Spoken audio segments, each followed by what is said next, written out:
भगवतो अरहतो सम्मा सम्बुद्धस्स।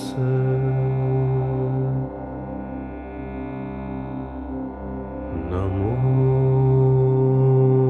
तस्स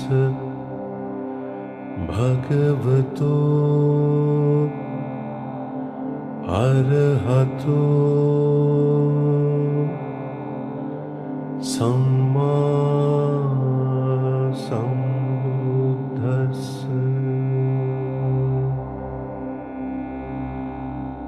नमो तस्स भगवतो अरहतो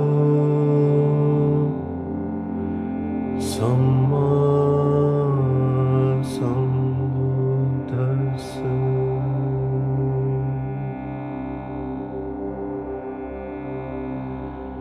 एवं मे सुतं एकं समयं भगवान् वाराणस्यां विहरति इसिपत्ने मिगदाये। तत्र को भगवान् पंचवग्ये भिक्खु आमन्तेसि।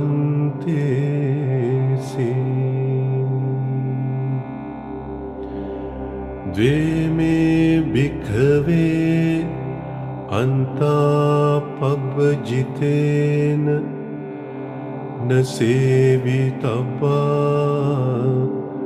योचायं कामेषु कामसु कल्लिकानुयोगो।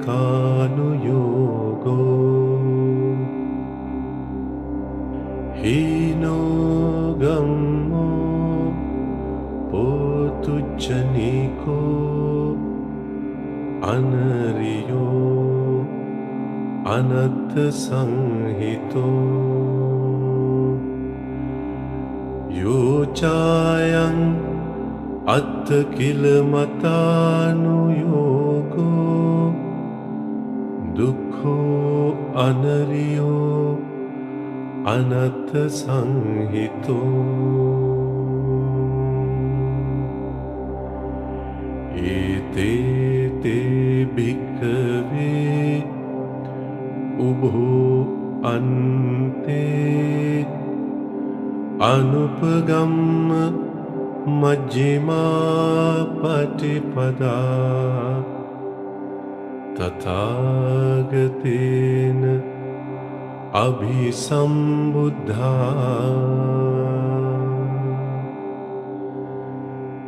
चक्षुकर्णी ज्ञानकर्णी उपसमाय अभिज्ञाय सम्बोधाय निब्बानाय संवत्ति।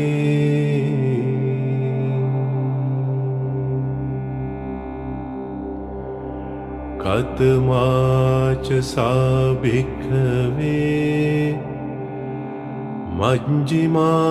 पटिपदा। तथागतेन अभिसम्बुद्धा। चक्षुकर्णी ज्ञानकर्णी उपसमाय अभिज्ञाय सम्बोधाय निब्बानाय संवत्ति।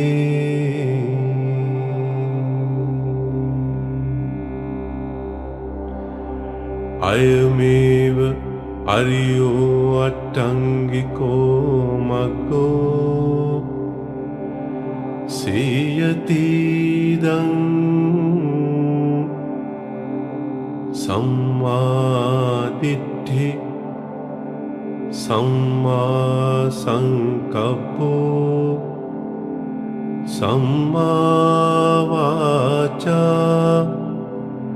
सम्मा कम्मन्तो सम्मा आजीवो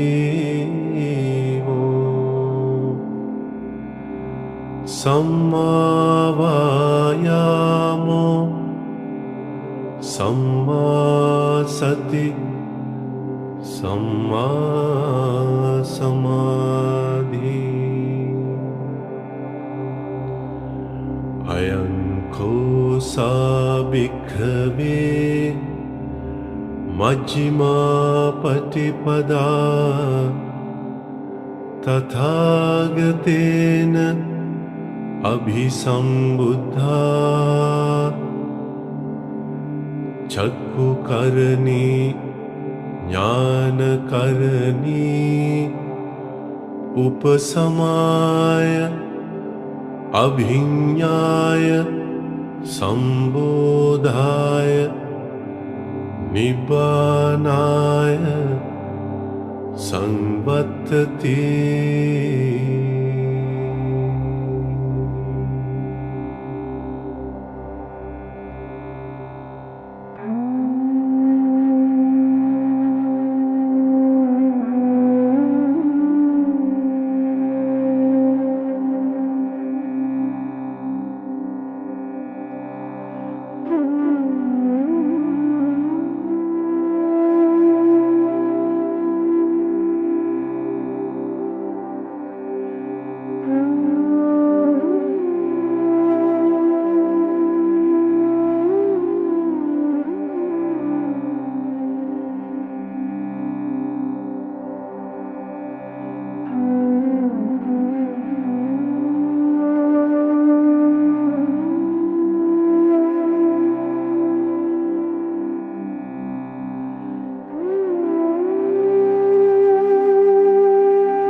इदं कोपन भिक्खवे दुःखं आर्य सत्यं जातिपि दुःखा जरापि दुःखा व्याधिपि दुःखो मरणंपि दुःखम् अप्येहि संपयोगो दुःखो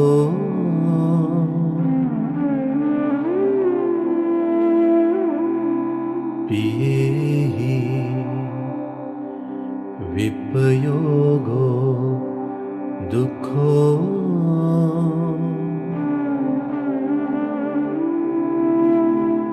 यं पिच्चं न लभते तंपि दुःखं संकित्तेन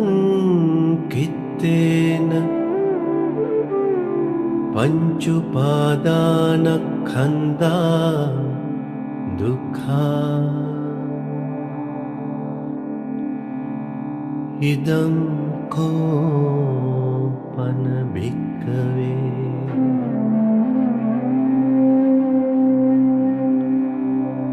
दुःख समुदयं आर्य सत्यं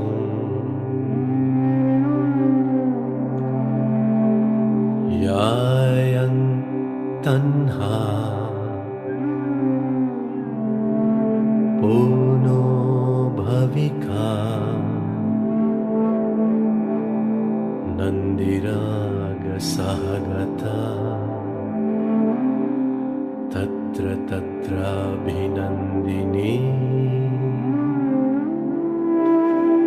සියතිදං කාමතණ්හා භවතණ්හා විභවතණ්හා ඉදං කෝපන භික්ඛවේ දුක්ඛ නිරෝධං අරිය සත්‍යං යෝ තස්සායේව තණ්හාය අශේෂ විරාග නිරෝධෝ චාගෝ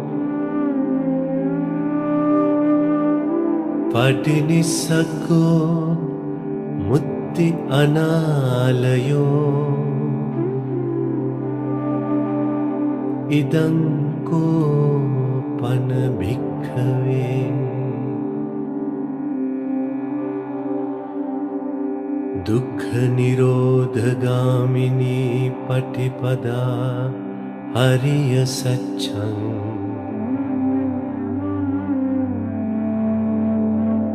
අයමේව අරියෝ අට්ඨංගිකෝ මග්ගෝ සේයතිදං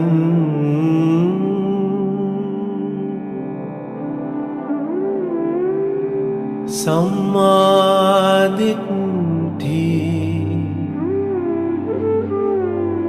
සම්මා සංකප්පෝ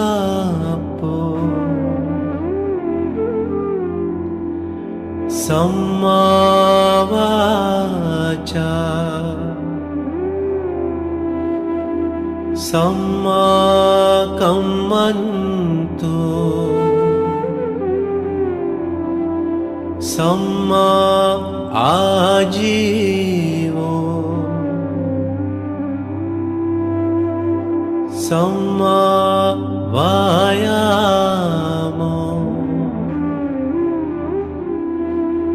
සම්මා සති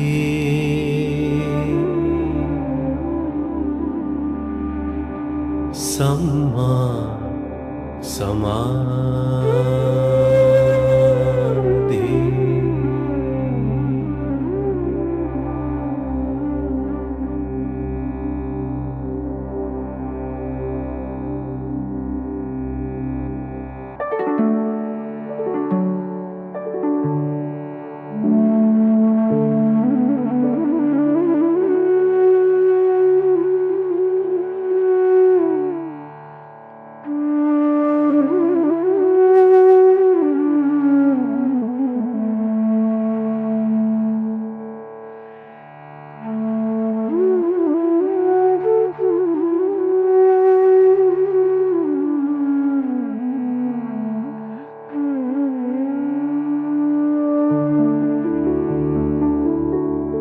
ඉදං දුක්ඛං අරිය සත්‍යන්ති මේ භික්ඛවේ පුබ්බේ අනනුස්සතේසු ධම්මේසු චක්කුං උදපාදි ඥානං උදපාදි පඤ්ඤා උදපාදි විජ්ජා උදපාදි ආලෝකෝ උදපාදි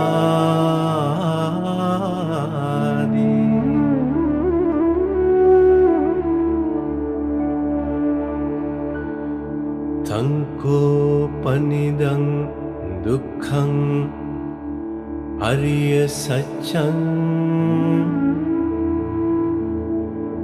පරිඤ්ඤයන්ති මේ භික්ඛවේ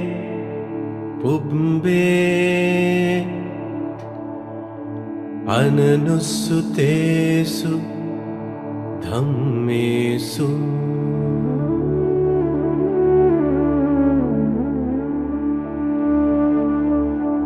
චක්කුං උදපාදි ඥානං උදපාදි පඤ්ඤා උදපාදි විචා උදපාදි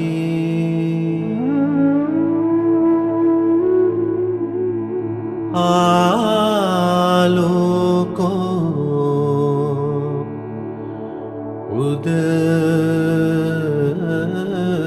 උදපාදි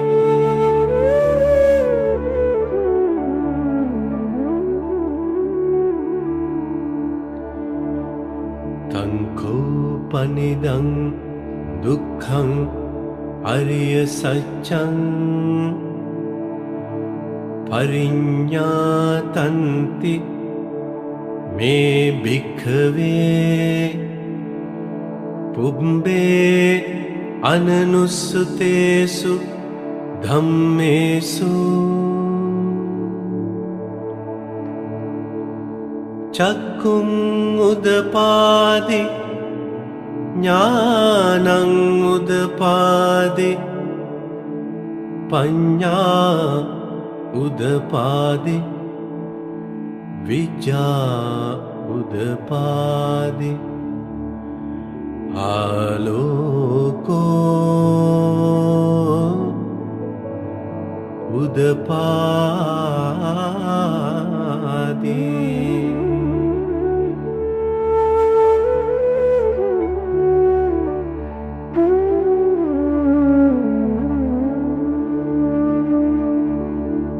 ඉදං දුක්ඛ සමුදයං අරිය සත්‍යන්ති මේ භික්ඛවේ පුබ්බේ අනනුස්සතේසු ධම්මේසු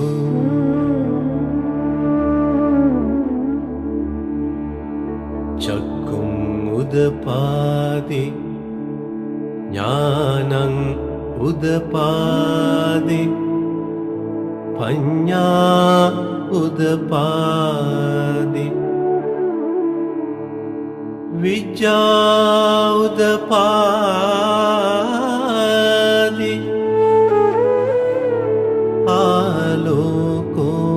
ආලෝකෝ උදපාදි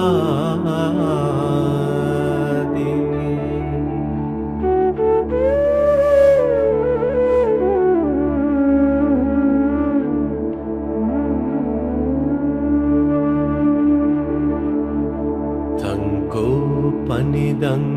දුක්ඛ සමුදයං අරිය සත්‍යං පහතබ්බන්ති මේ භික්ඛවේ පුබ්බේ අනනුස්සතේසු ධම්මේසු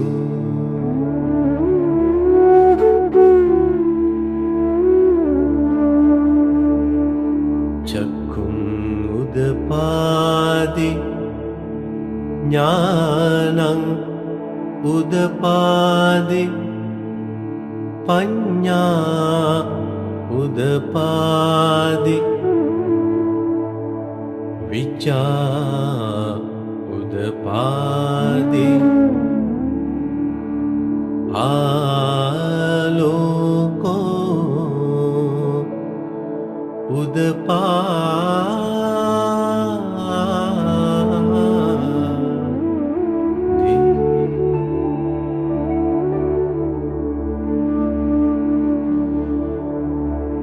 තංකෝපනිදං දුක්ඛ සමුදයං අරිය සත්‍යං පහීනන්ති මේ භික්ඛවේ පුබ්බේ අනනුස්සතේසු ධම්මේසු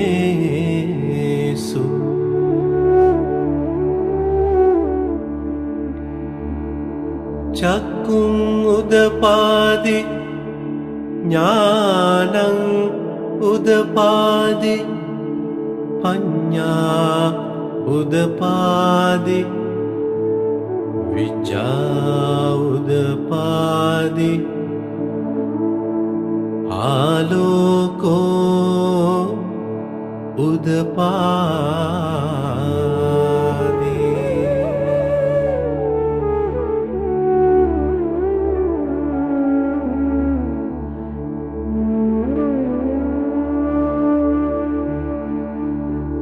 ඉදං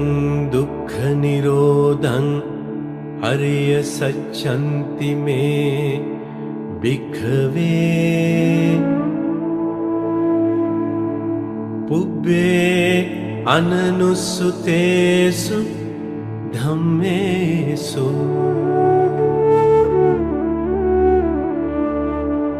චක්කුං උදපාදි ඥානං උදපාදි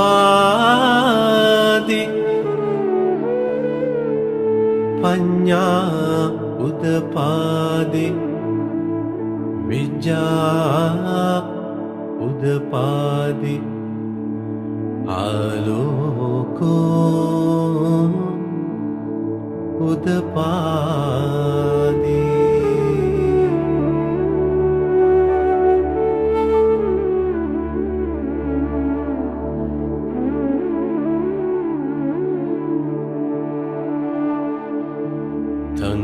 තංකෝපනිදං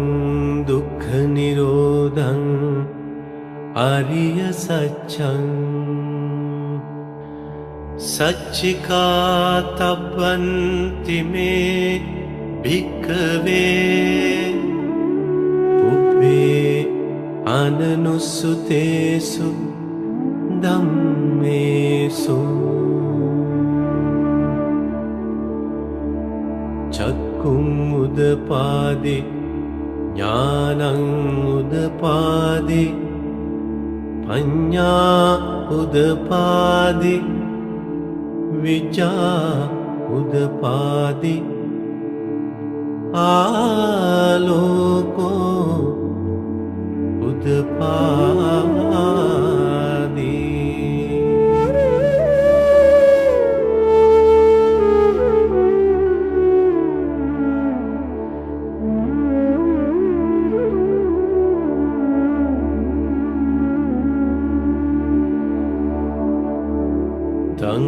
තංකෝපනිදං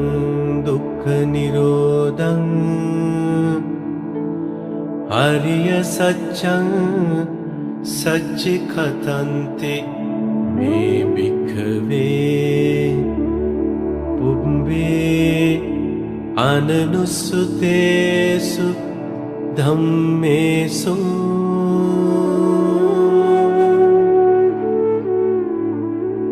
චක්කුං උදපාදි ඥානං උදපාදි පඤ්ඤා උදපාදි විචා උදපාදි ආලෝකෝ උදපාදි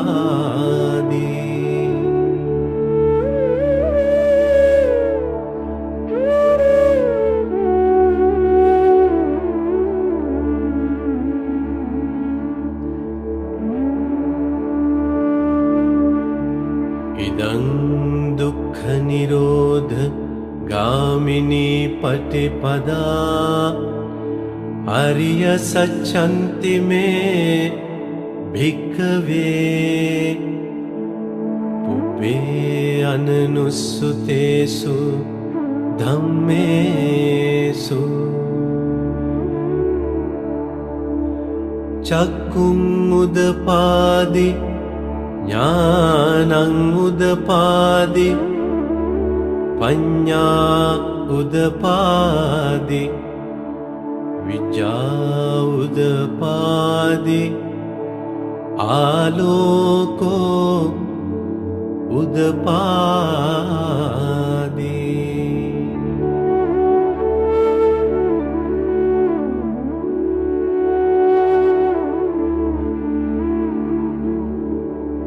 තංකෝපනිදං දුක්ඛ නිරෝධ ගාමිනී පටිපදා අරිය සත්‍යං භාවේ තබ්බන්ති මේ භික්ඛවේ පුබ්බේ අනනුස්සුතේසු ධම්මේසු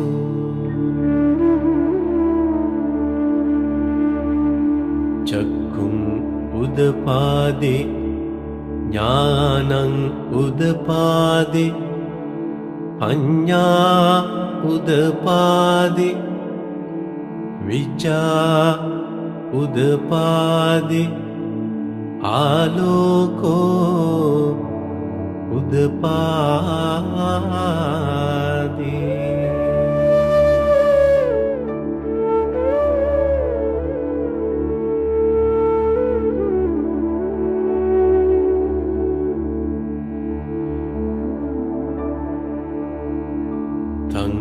තංකෝපනිදං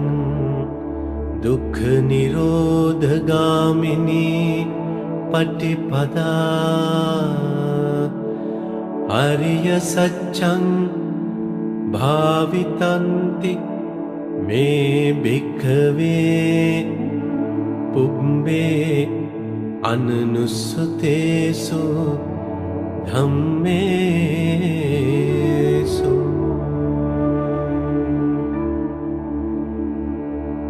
චක්කුං උදපාදි ඥානං උදපාදි පඤ්ඤා උදපාදි විචා උදපාදි ආලෝකෝ උදපාදි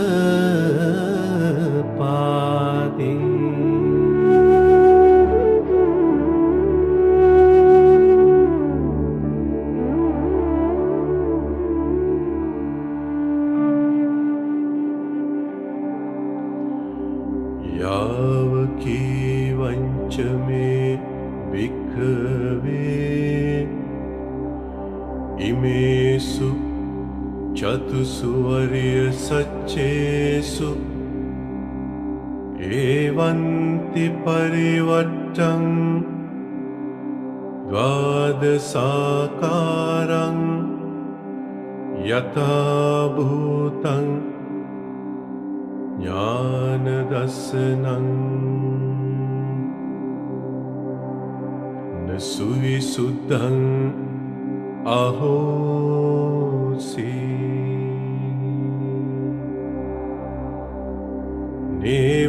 नेवतावाहं भिक्खवे सदेवके लोके समारके सब्रह्मके सत्समनः ब्राह्मणिया पजाय सदेव मनुष्याय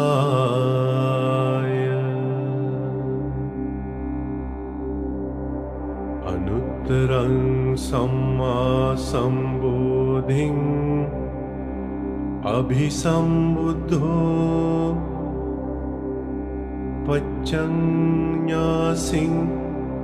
यतो च घूमे भिक्खवे इमेषु चतुषु आर्यसच्चेषु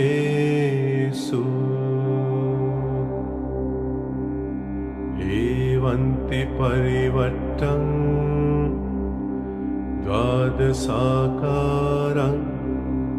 यथा भूतं ज्ञानदर्शनं सुविशुद्धं अहोसि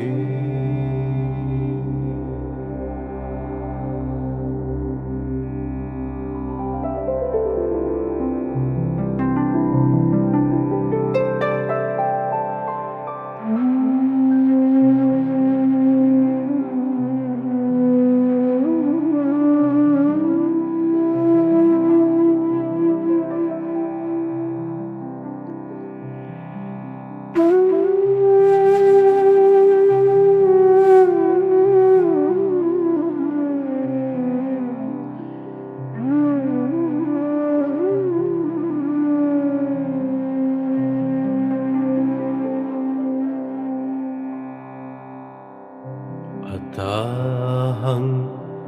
भिक्खवे सदेवके लोके समारके सब्रह्मके सत्समनः ब्राह्मणिया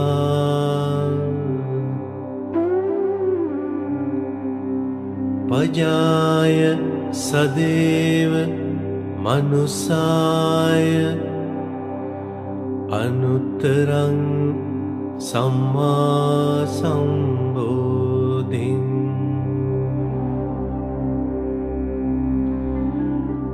अभिसम्बुद्धो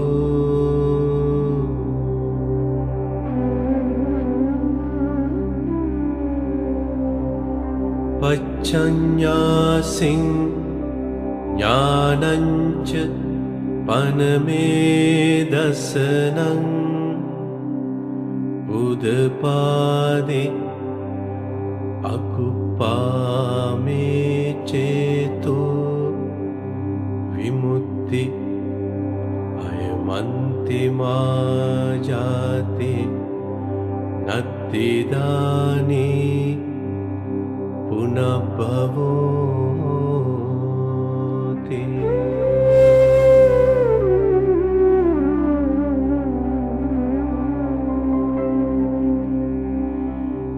इदमवोच भगवान् आत्मना पञ्चवक्या भिक्खु भगवतो भासितम् अभिनन्दन्ति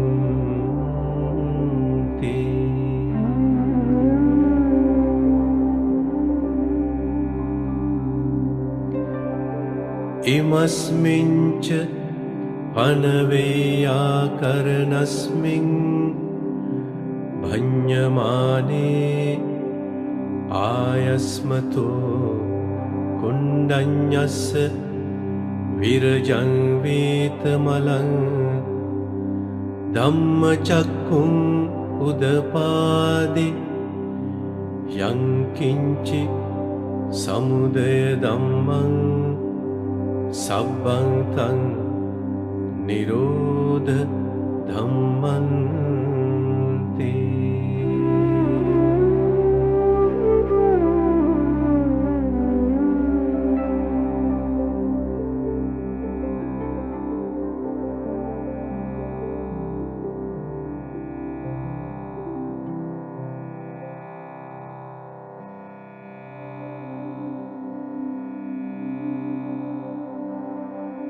पवत्तिते च पन भगवता धम्मचक्रे भूमा देवा सद्मनुस्सावेषु एतं भगवता वाराणस्यां इसिपत्ने मिगदाये अनुत्तरं धम्मचक्कं पवत्तितं अपतिवत्यं समनेन वा ब्राह्मणेन वा देवेन वा मारेण वा ब्रह्मणा वा केनचिवा लोकस्मिन्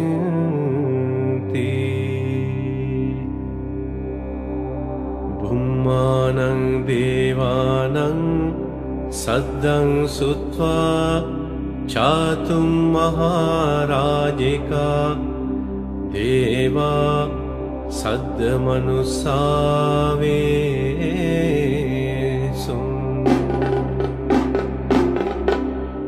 एतं भगवता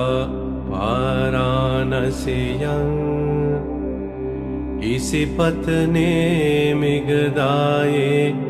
अनुत्तरं धम्मचक्कं पवत्तितं अपतिवत्यं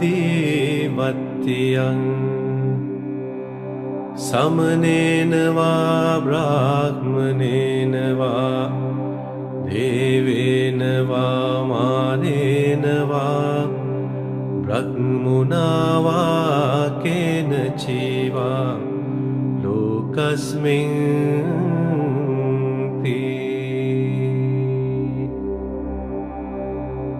चातुं महाराजिकानं देवानं सद्दं सुत्वा तावतिं सा देवा सद्द मनुस्सावेत्सुम्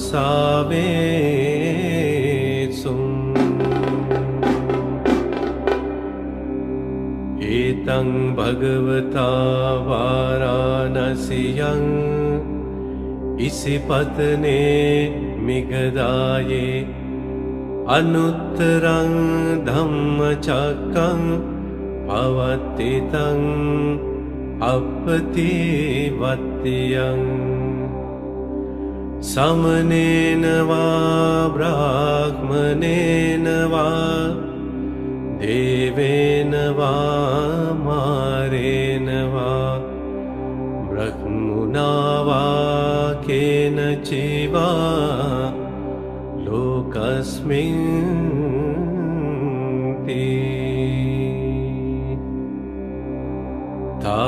तावतिंसानं देवानं सद्दं सुत्वा यामा देवा सद्मनुस्सावेत्सुम्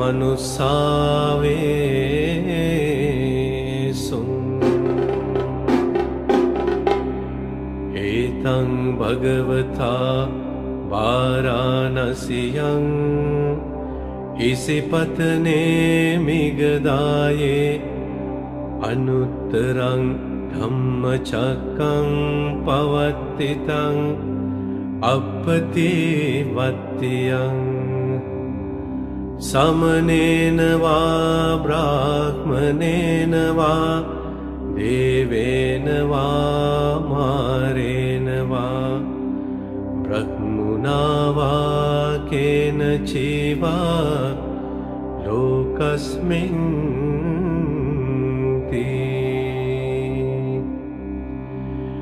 यामानं देवानं सद्दं सुत्वा तुसिता देवा सद्मनुस्सावेत्सुम्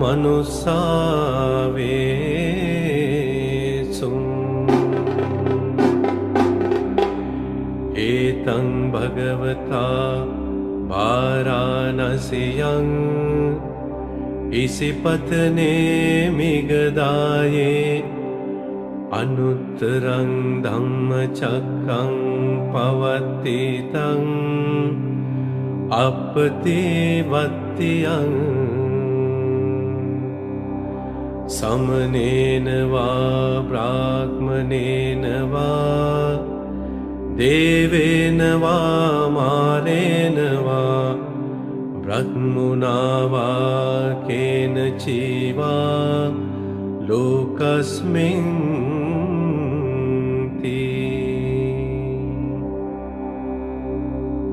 तुसितानं देवानं सद्दं सुत्वा निम्मानरति देवा सद् मनुस्सावेत्सुम्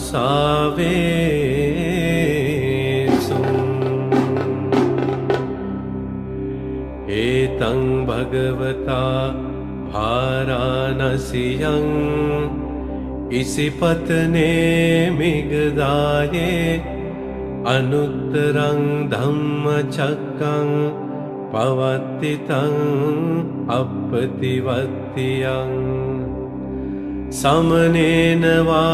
ब्राह्मणेन वा देवेन वा मारेण वा ब्रह्मणा वा केनचिवा लोकस्मिन्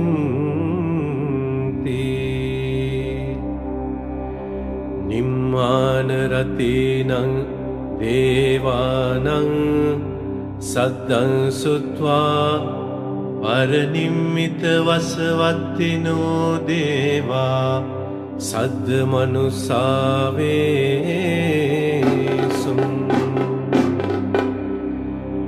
एतं भगवता वाराणस्यां इसिपत्ने मिगदाये अनुत्तरं धम्मचक्रं पवत्तितं अपतिवत्यं समनेन वा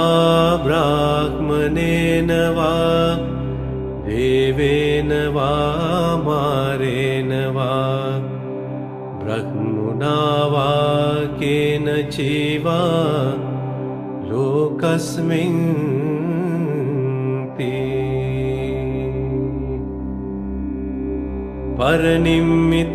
परनिम्मितवसवत्तेनं देवानां सद्दं श्रुत्वा ब्रह्मपारे सज्जा देवा सद्मनुसावेषु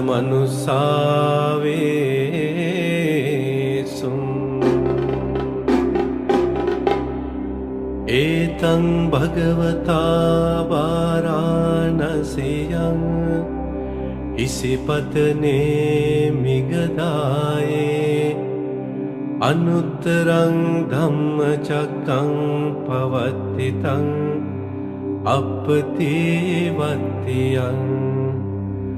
समनेन वा ब्राह्मणेन वा देवेन वा मारेण वा ब्रह्मणा वा केनचिवा लोकस्मिन्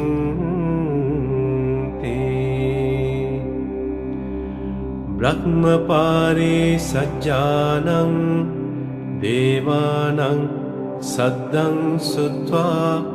ब्रह्मपुरोहिता देवा सद्मनुसावेषु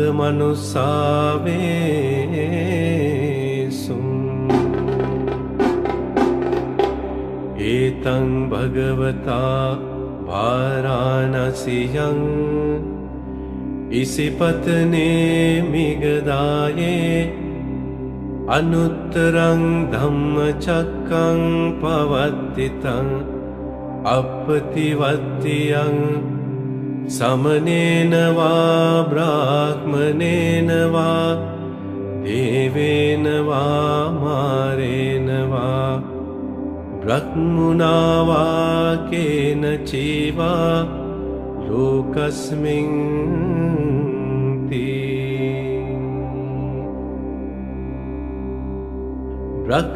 ब्रह्मपुरोहितानां देवानां सद्दं श्रुत्वा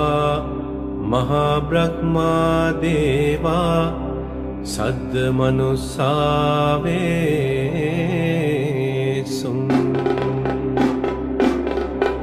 एतं भगवता वाराणस्यां इसिपत्ने मिगदाये अनुत्तरं धम्मचक्रं पवत्तितं अपतिवत्यं समनेन वा ब्राह्मणेन वा देवेन वा मारेण वा ब्रह्मणा वा केनचिवा लोकस्मिन्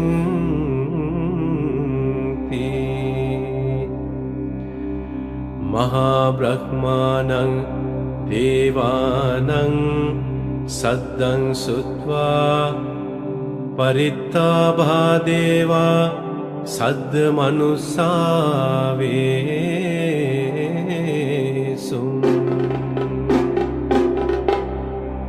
एतं भगवता वाराणस्यां इसिपत्ने मिगदाये अनुत्तरं धम्मचक्रं पवत्तितं अपतिवत्यं समनेन वा ब्राह्मणेन वा देवेन वा मारेण वा ब्रह्मणा वा केनचिवा लोकस्मिन्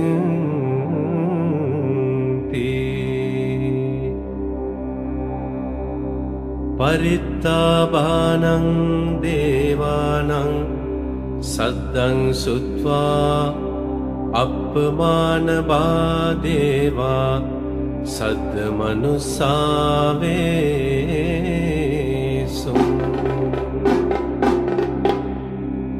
एतं भगवता वाराणस्यां इसिपत्ने मिगदाये अनुत्तरं धम्मचक्रं पवतितं अपतिवत्तियं समनेन वा ब्राह्मणेन वा देवेन वा मारेण वा ब्रह्मणा वा केनचिवा लोकस्मिन्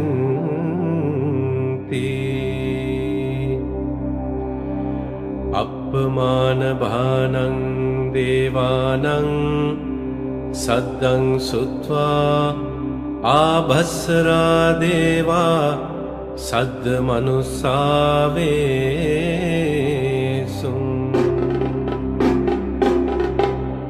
एतं भगवता वाराणस्यां इसिपत्ने मिगदाये अनुत्तरं धम्मचक्रं पवतितं अपतिवत्तियं समनेन वा ब्राह्मणेन वा देवेन वा मारेण वा ब्रह्मणा वा केनचिवा लोकस्मिन्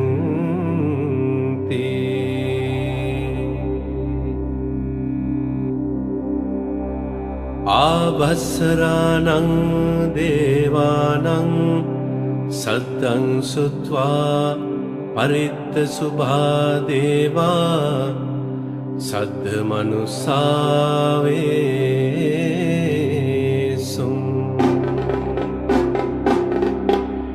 एतं भगवता वाराणस्यां इसिपत्ने मिगदाये अनुत्तरं धम्मचक्रं पवतितं अपतिवत्तियं समनेन वा ब्राह्मणेन वा देवेन वा मारेण वा ब्रह्मणा वा केनचिवा लोकस्मिन्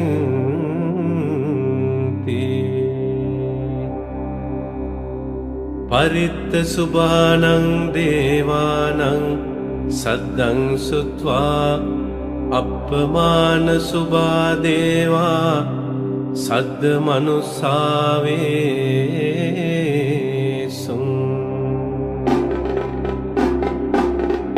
एतं भगवता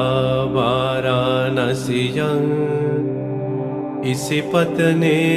मिगदाये अनुत्तरं धम्मचक्रं पवतितं अपतिवत्तियं समनेन वा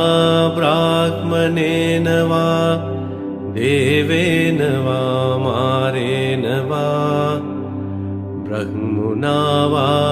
केनचिवा लोकस्मिन्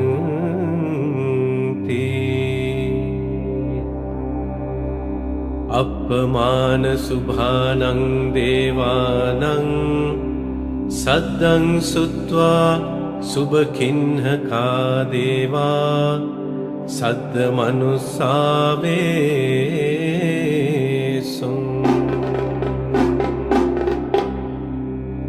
एतं भगवता वाराणस्यां इसिपत्ने मिगदाये अनुत्तरं धम्मचक्रं पवतितं अपतिवत्तियं समनेन वा ब्राह्मणेन वा देवेन वा मारेण वा ब्रह्मणा वा केन चैवा लोकस्मिन्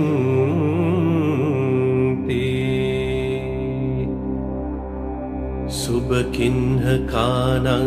देवानां सद्दं सुत्वा वेहप्पला देवा सद्दमनुसा वेसुम्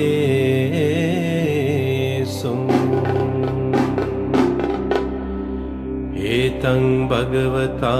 वाराणस्यां इसिपत्ने मिगदाये अनुत्तरं धम्मचक्रं पवत्तितं अपतिवत्तियं समनेन वा ब्राह्मणेन वा देवेन वा मारेण वा ब्रह्मणा वा केन चैवा लोकस्मिन्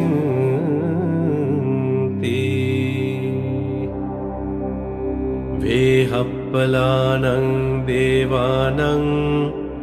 सद्दं सुत्वा अविहा देवा सद्दमनुसा वेसुम्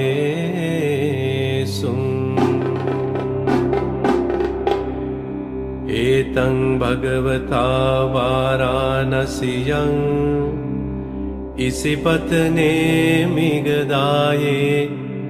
अनुत्तरं धम्मचक्रं पवत्तितं अपतिवत्तियं समनेन वा ब्राह्मणेन वा देवेन वा मारेण वा ब्रह्मणा वा केन चैवा लोकस्मिन्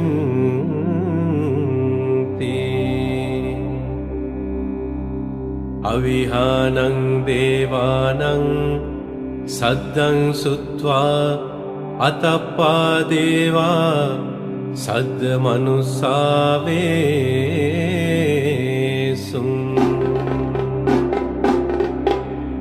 एतं भगवता वाराणस्यां इसिपत्ने मिगदाये अनुत्तरं धम्मचक्रं पवत्तितं अपतिवत्तियं समनेन वा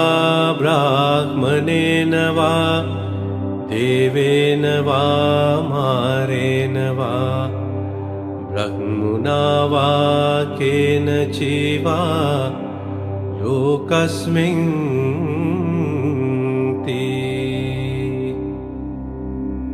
अतप्पानं देवानं सद्दं सुत्वा सुदस्सा देवा सद्दमनुसा वेसुम्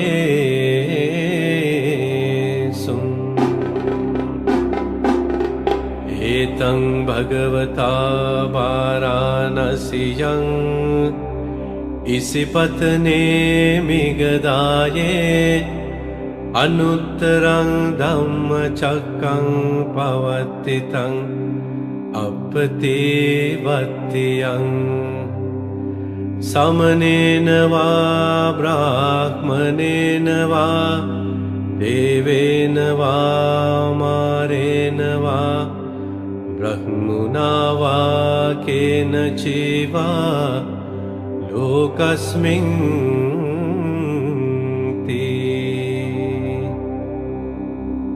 सुदस्सानं देवानं सद्दं सुत्वा सुदस्सी देवा सद्दमनुसा वेसुम्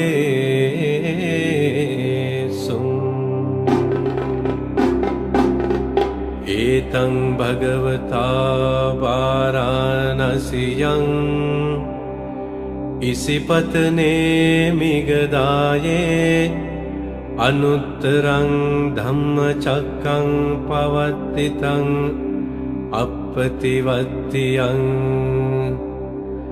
समनेन वा ब्राह्मणेन वा देवेन वा मारेण वा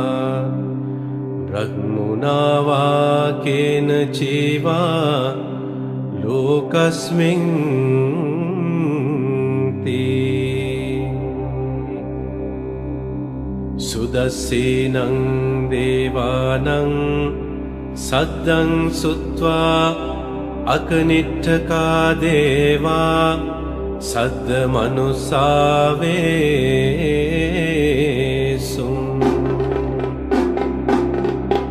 एतं भगवता वाराणस्यां इसिपत्ने मिगदाये अनुत्तरं धम्मचक्रं पवर्तितं अपतिवत्तियं समनेन वा ब्राह्मणेन वा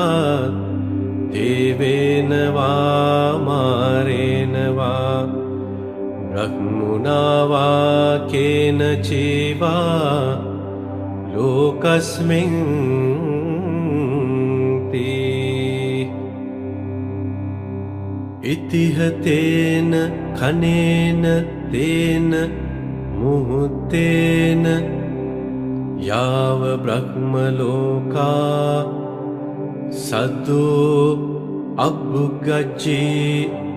अयञ्च दशसहस्री लोकधातु संकम्पे संपकम्पे संपवेदे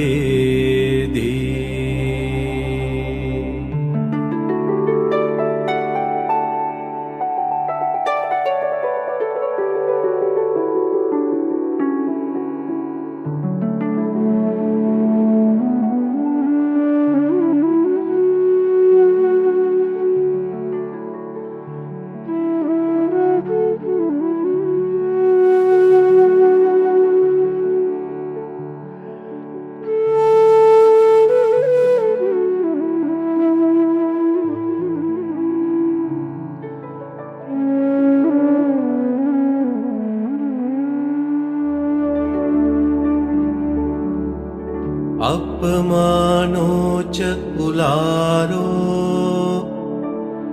ओभासो लोके पातुर्होसि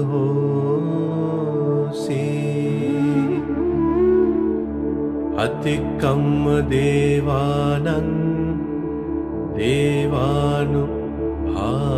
देवानुभावन्ति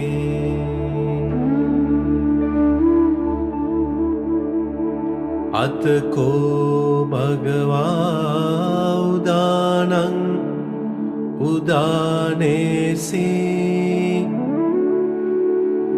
अन्यासिवत भो कुण्डन्यो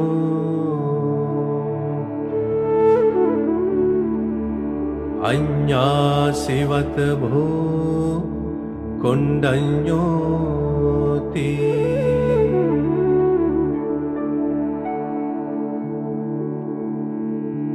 इति हिदं आयस्मतो कुण्डन्यस्य अन्या कुण्डन्यो त्वेव नाम अहोसि